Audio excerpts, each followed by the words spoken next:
Acha que os piratas eram destemidos e endurecidos senhores dos mares? Bem, eles eram, a menos que alguém assobiasse, trouxesse um advogado a bordo, ou, Deus nos livre, tivesse pés chatos. Prepare-se para explorar as 33 superstições mais desconcertantes, idiotas e absolutamente estúpidas que faziam esses marinheiros aterrorizantes tremerem nas botas.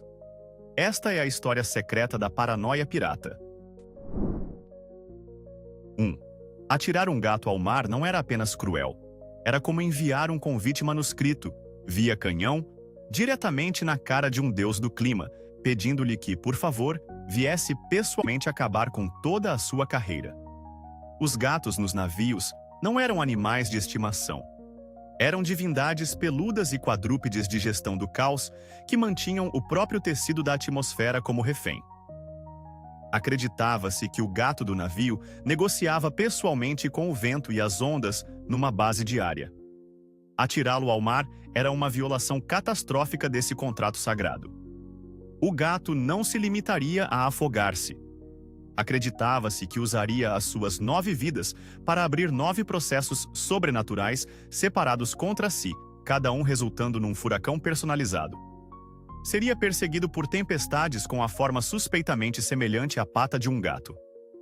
Por esta razão, o gato do navio era o verdadeiro capitão.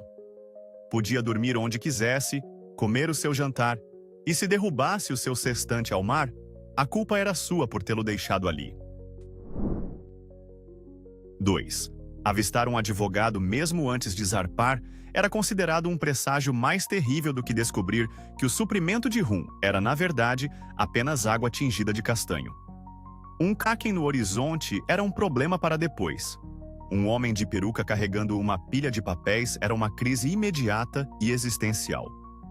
Para um pirata, um advogado era a manifestação física de tudo o que odiavam: consequências, letras miúdas e a realidade esmagadora de ser responsabilizado. Acreditava-se que a simples visão de um advogado gerava espontaneamente má sorte sob a forma de complicações legais. De repente, o seu mapa do tesouro seria contestado devido a leis de zonamento, ou a sua bandeira Jolly Roger seria notificada por violação de direitos autorais.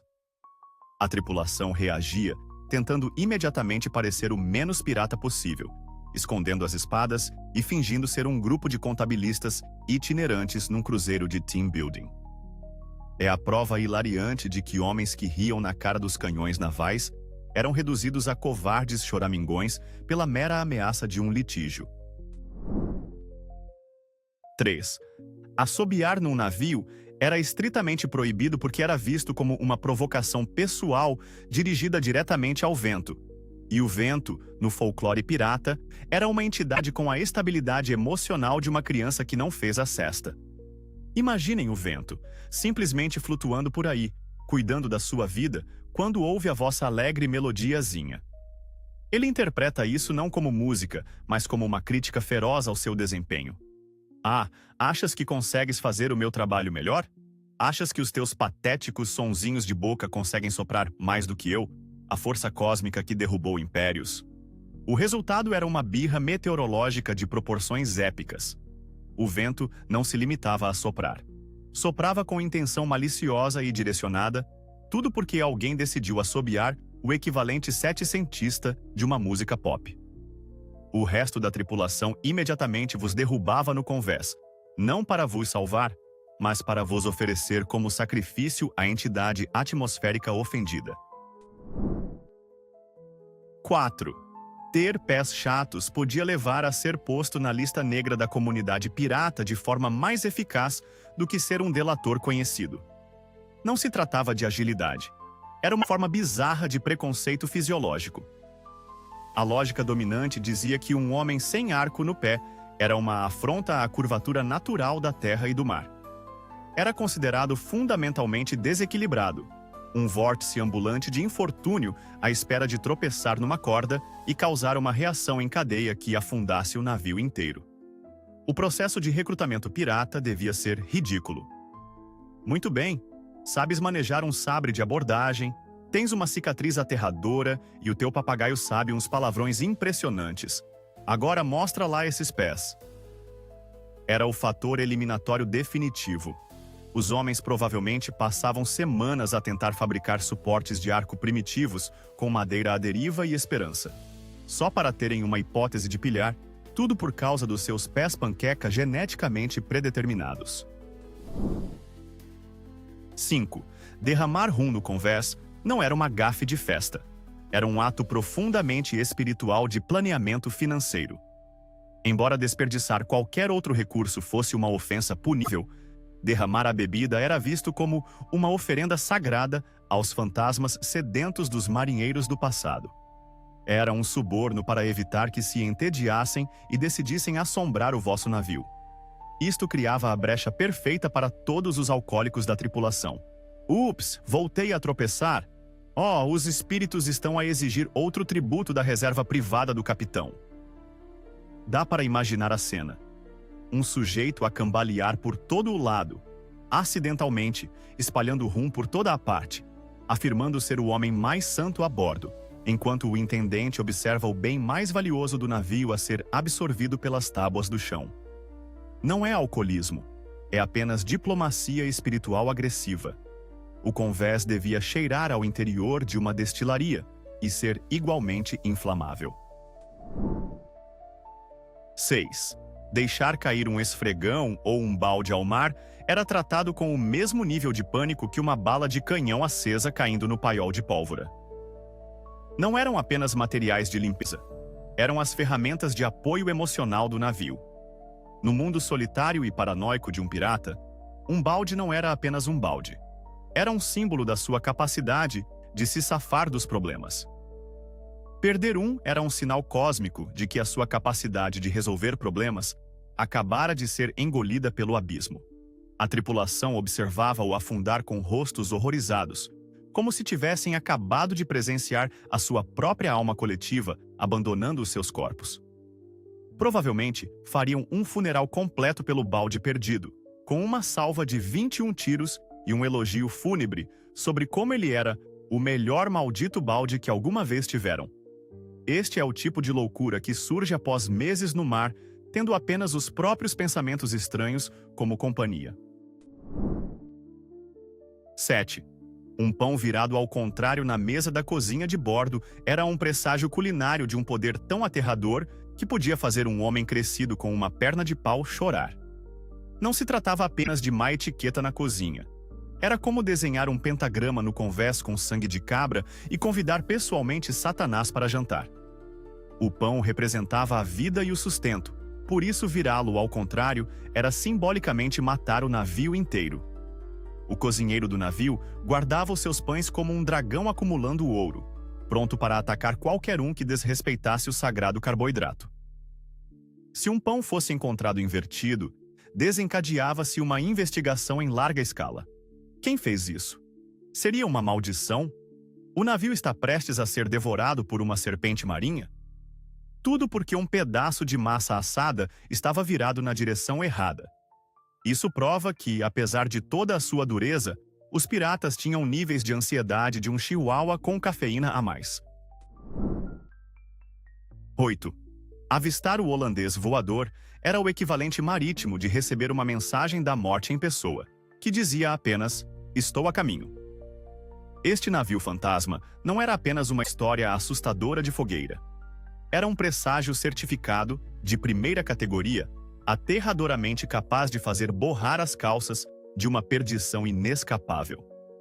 A lenda dizia que ver a sua forma espectral no horizonte significava que o seu navio e todos a bordo já estavam mortos. Simplesmente ainda não tinham recebido o aviso. O medo não era apenas da morte, mas da tarefa administrativa sinistra que a acompanhava. A tripulação do holandês supostamente tentaria entregar-vos cartas para serem levadas a pessoas que já estavam mortas há séculos. Então, não só estavam prestes a morrer de uma morte horrível, como primeiro tinham de lidar com o serviço postal mais ineficiente e assustador do universo. Não admira que ficassem aterrorizados. É a combinação da perdição suprema com um recado verdadeiramente irritante. 9. Matar um albatroz não era apenas mal visto. era o equivalente social e espiritual de entrar no refeitório do navio e dar um soco na mãe do capitão.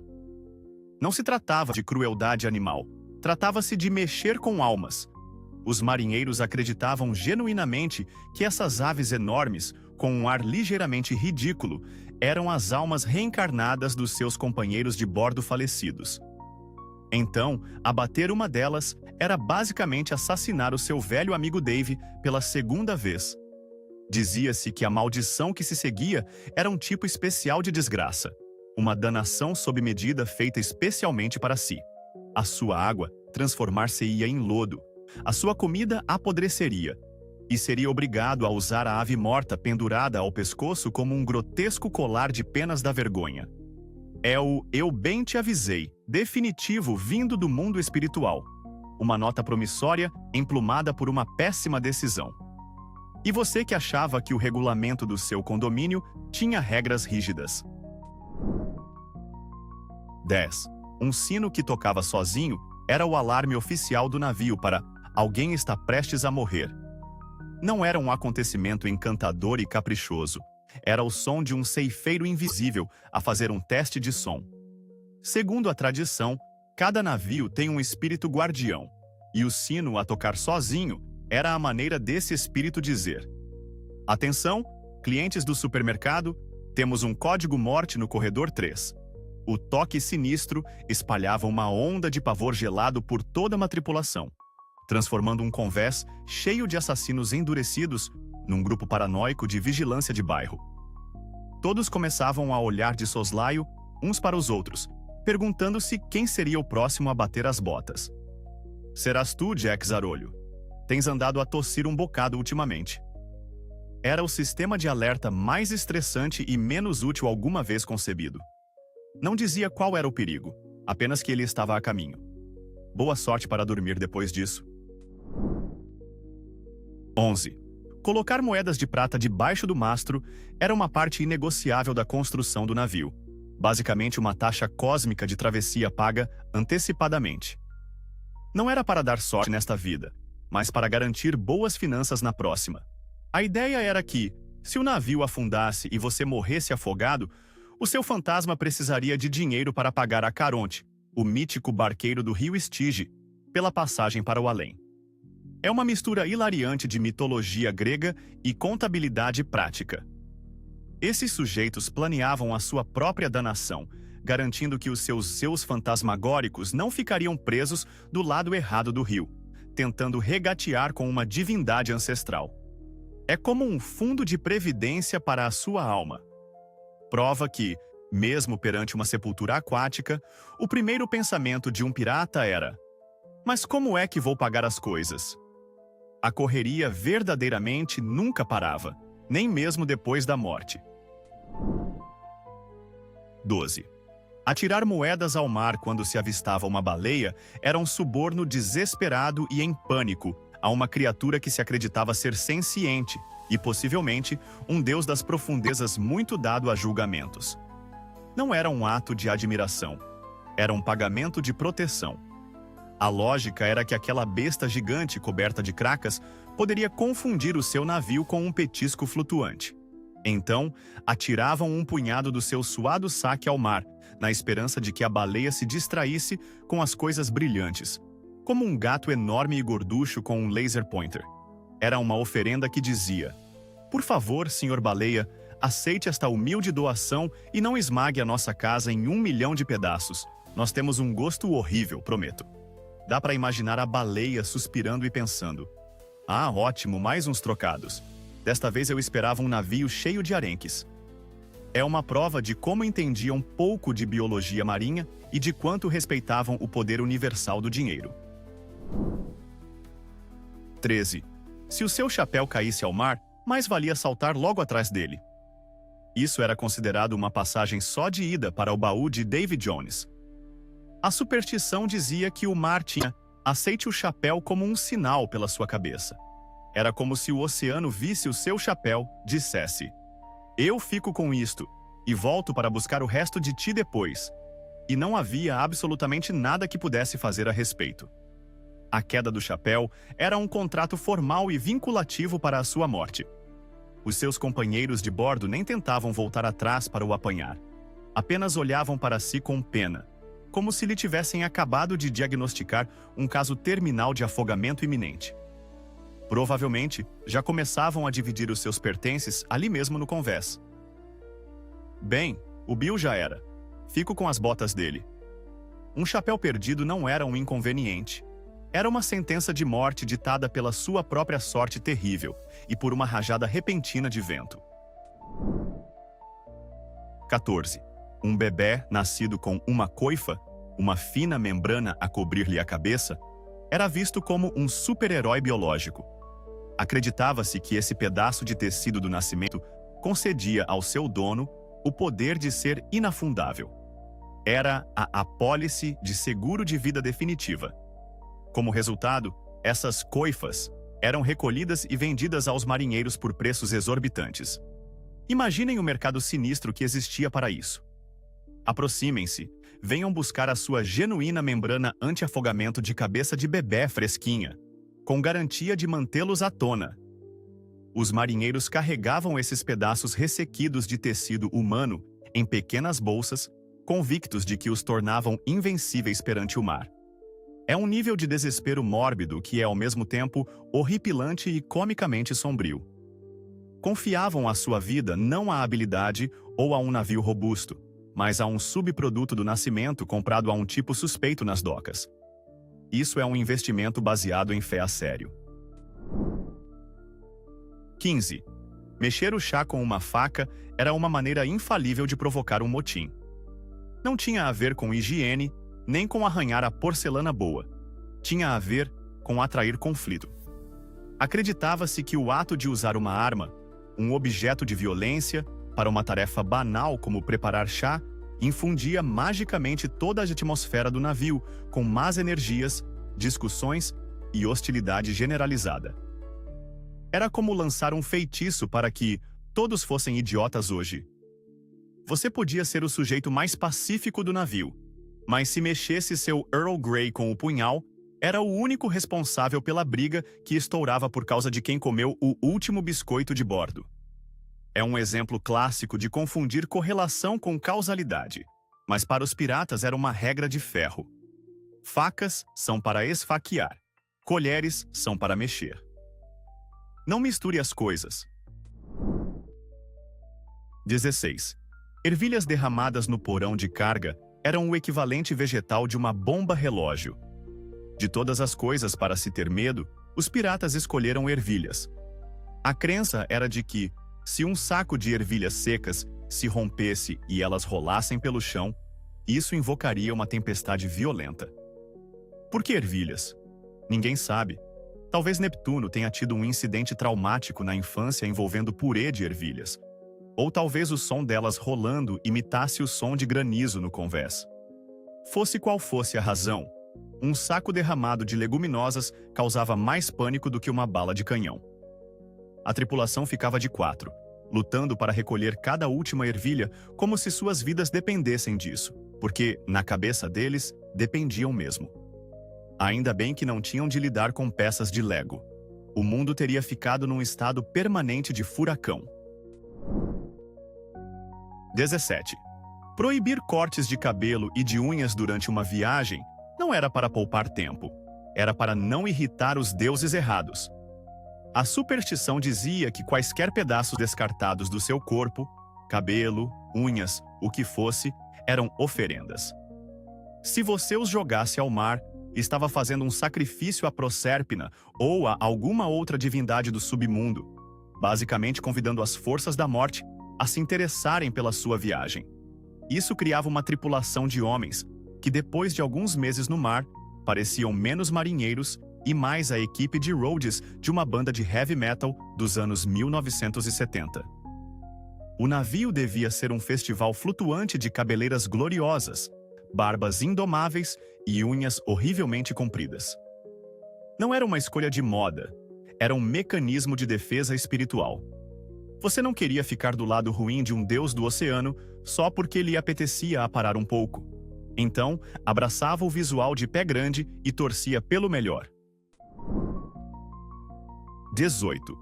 Renomear um navio era considerado o equivalente marítimo de roubo de identidade, e era um crime punível com desastre imediato e total. Acreditava-se que cada navio tinha uma alma, ou uma memória, armazenada nas suas tábuas. Mudar o seu nome era como lhe dar amnésia e uma grave crise de identidade. O navio ficaria confuso, furioso e azarado, como um Golden Retriever esquecido que decide incendiar a casa. Esqueceria como navegar, perderia a capacidade de encontrar ventos favoráveis e provavelmente começaria a atrair cracas com uma vingança pessoal. Não se comprava simplesmente um navio. Entrava-se numa relação sagrada com um grande e temperamental pedaço de madeira. Renomeá-lo era desrespeitar toda a sua história. Portanto, se comprava um navio chamado The Bouncy Betsy, ficava-se preso a esse nome. Restava apenas abraçar o absurdo e esperar que os inimigos morressem de riso antes de conseguirem disparar os seus canhões. 19. O cofre de Davy Jones não era um esconderijo pirata Fish. Era o nome oficial de marca para o fundo do oceano, e ser enviado para lá era a derradeira reestruturação empresarial. Não se tratava de um baú de tesouro. Era uma sepultura fria, escura e aquática, o lugar de descanso final para marinheiros, afogados e navios naufragados. O termo era usado como eufemismo para a morte no mar, uma forma de dizer que alguém tinha sido permanentemente transferido para a divisão de alto mar. Quando um pirata dizia que alguém estava no cofre de Davy Jones, significava que estava a dormir com os peixes, e não de uma forma divertida à la Pequena Sereia. O próprio Davy Jones era uma espécie de gestor de recursos humanos demoníaco e subaquático, e o seu cofre era o arquivo onde guardava as almas dos condenados. É a descrição mais terrivelmente banal de condenação eterna que se pode imaginar. 20. Uma bandeira que se rasgava ao vento não era apenas um problema de manutenção. Era a alma do navio a demitir-se furiosa da viagem. A bandeira do navio, especialmente a Jolly Roger, era mais do que um simples pedaço de pano. Era a encarnação viva do espírito e da intenção da embarcação. Se despedaçava num vendaval, era uma mensagem clara e inequívoca do próprio navio a dizer: acabou-se. Esta coisa toda de navegar já não é para mim. Estou fora. Para a tripulação, isto era um presságio catastrófico. Se o próprio espírito do navio tinha desistido, que hipóteses teriam eles? Era como se o motor do carro de repente suspirasse e se transformasse em ferrugem por puro tédio. Significava que a embarcação já não era uma participante voluntária nas aventuras e, provavelmente, estava prestes a sabotar ativamente a viagem. Muito provavelmente, encontrando a maior rocha do oceano e abraçando-a. 21. Uma ou duas gaivotas pousando no seu navio era normal, talvez até um pouco pitoresco. Mas se 3 gaivotas pousassem juntas no mastro, era hora de atualizar o seu testamento. Não se tratava de um bando encantador de pássaros. Era um tribunal emplumado enviado para anunciar uma morte iminente. No mundo das superstições piratas, o número 3 era altamente suspeito. E 3 gaivotas eram basicamente os 3 cavaleiros do apocalipse aviário. Elas simplesmente ficavam ali sentadas, encarando, julgando silenciosamente a tripulação e decidindo quem seria o próximo na lista. Dá para imaginar a paranoia. Por que estão olhando para mim desse jeito? Será que me viram pegar aquele biscoito a mais? É um exemplo perfeito de marinheiros com tempo livre demais, a ponto de começarem a interpretar a disposição dos assentos da fauna local como uma ameaça direta às suas vidas. 22. Ver um cormorão, no entanto, era como ver um majestoso anjo emplumado enviado do céu. Depois de dezenas de presságios sobre morte, tempestades e auditorias espirituais, o humilde cormorão era um raro sinal de boas notícias. Como essas aves normalmente ficam perto da costa, avistar uma significava que a terra estava próxima. Para uma tripulação que estava no mar havia meses, sobrevivendo com biscoitos velhos e rum, isso era o equivalente a ganhar na loteria. Significava comida de verdade, água doce e a chance de pisar em solo que não se movia. A visão desse único pássaro preto de aparência meio desajeitada podia levantar o moral mais do que um baú cheio de ouro. Era o único pássaro que não era secretamente um arauto da desgraça ou o espírito reencarnado do seu tio falecido. Era apenas um pássaro, e graças a Deus por isso. 23. Olhar para trás em direção à costa enquanto o navio partia era um grande tabu, porque se acreditava que o mar era um amante ciumento e possessivo. Ficar olhando com saudade para a terra que se estava deixando era um sinal de dúvida e indecisão. O mar veria isso, ficaria incrivelmente ofendido e pensaria: "Ah, então você preferia estar lá, é? Acha que a terra é melhor do que eu? Eu vou te mostrar." E então prontamente armaria uma tempestade para punir a sua falta de compromisso. É o relacionamento tóxico definitivo. Você tinha que demonstrar ao oceano atenção e lealdade absolutas desde o momento em que zarpava. Então, por mais que fosse sentir falta de chão firme ou de comida sem sal, você tinha que olhar fixamente para o horizonte azul infinito à frente e fingir que adorava aquilo, ou arriscar um rompimento muito molhado e violento. 24. Pregar uma ferradura no mastro era o equivalente no século XVIII a instalar um antivírus no computador. Era o amuleto de boa sorte universal e multiuso, uma peça de tecnologia antiga com garantia de afastar o mal. Bruxas, fantasmas, o diabo, espíritos marítimos irritantes, nenhum deles aparentemente suportava a movisão de um pedaço enferrujado de ferro curvado. A lógica era que as forças do mal não conseguiam atravessar o ferro, e o formato em U aprisionaria qualquer azar que por acaso estivesse passando por ali. Era o firewall do navio, o seu apanhador de sonhos mágico. Enquanto todos os outros se preocupavam com tripulantes de pés chatos e assobios, o sujeito que pregava a ferradura podia sentar-se, relaxar e sentir-se presunçosamente seguro no seu sistema superior de defesa sobrenatural.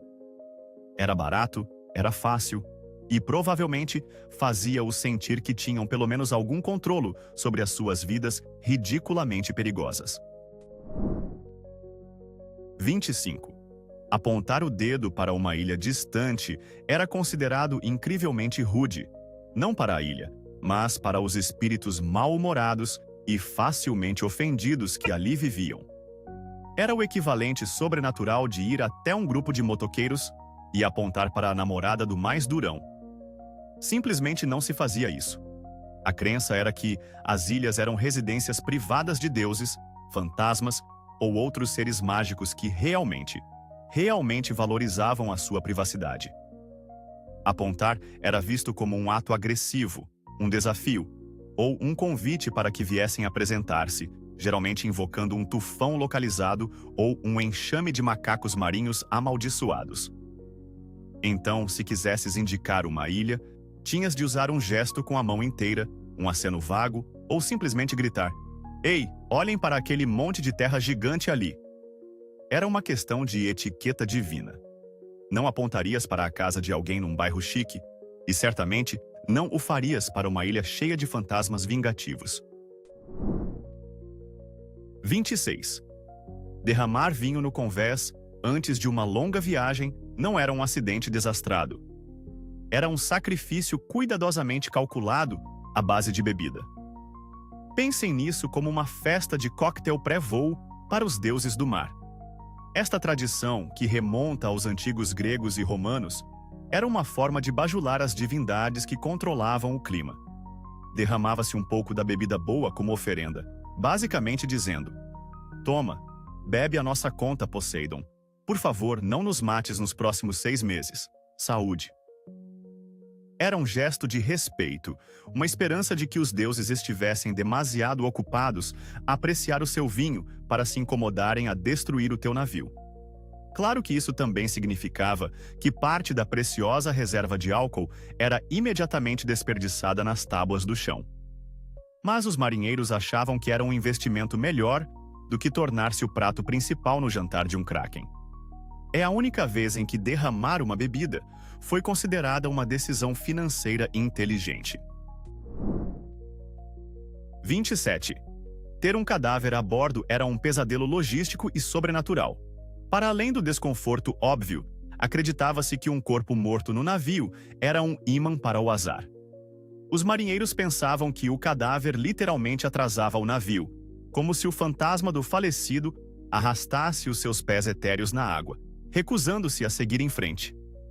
Além disso, acreditava-se que a presença da morte atraía tempestades e monstros marinhos predadores, que aparentemente conseguiam cheirar um cadáver fresco a quilômetros de distância.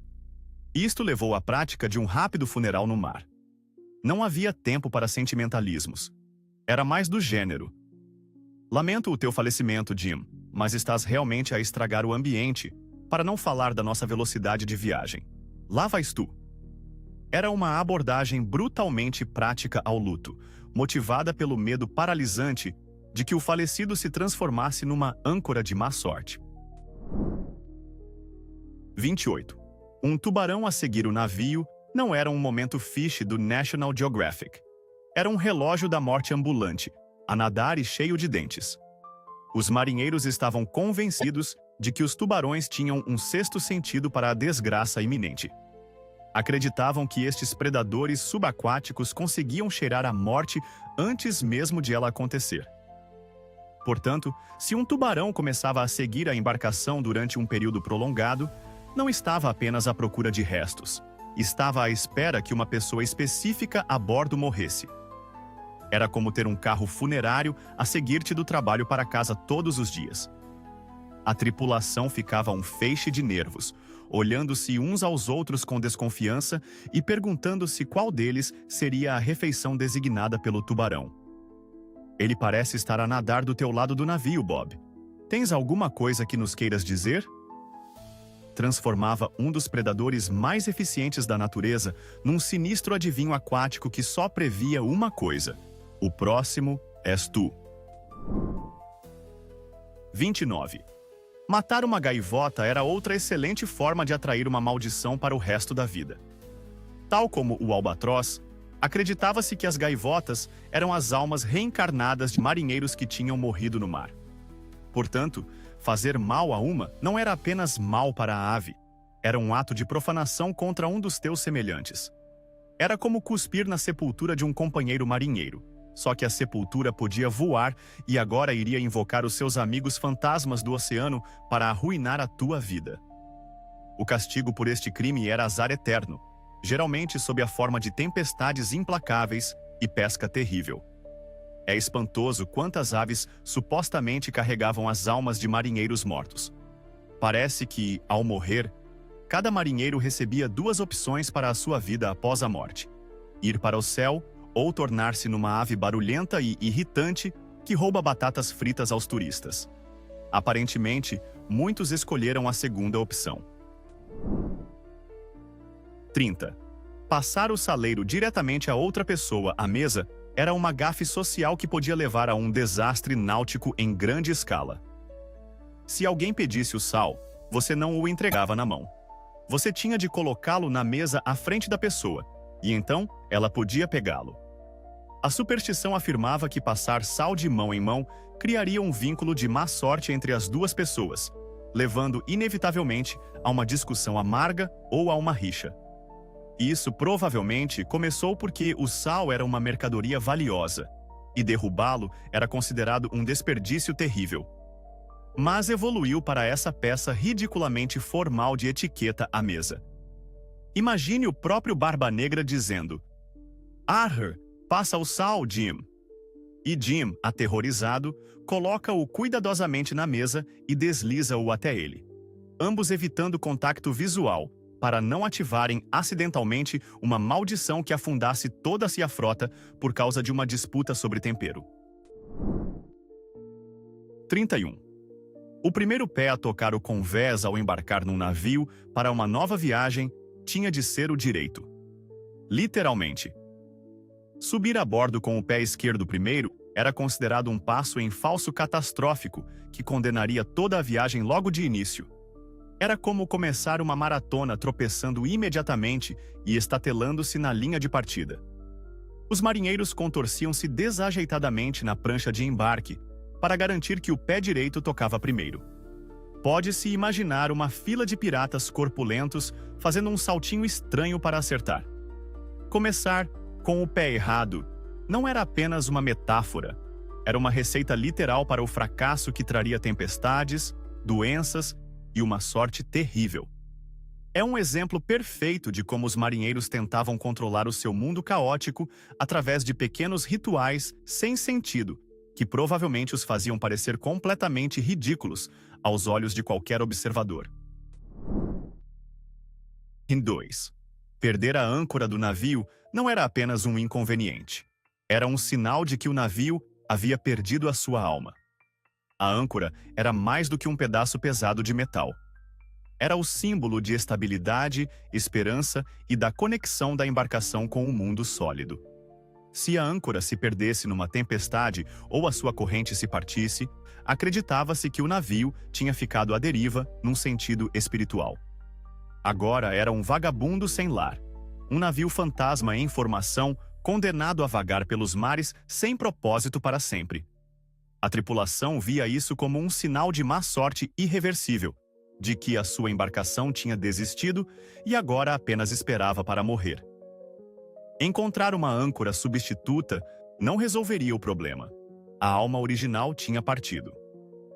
É uma visão estranhamente poética e profundamente pessimista sobre a perda de um equipamento. 33.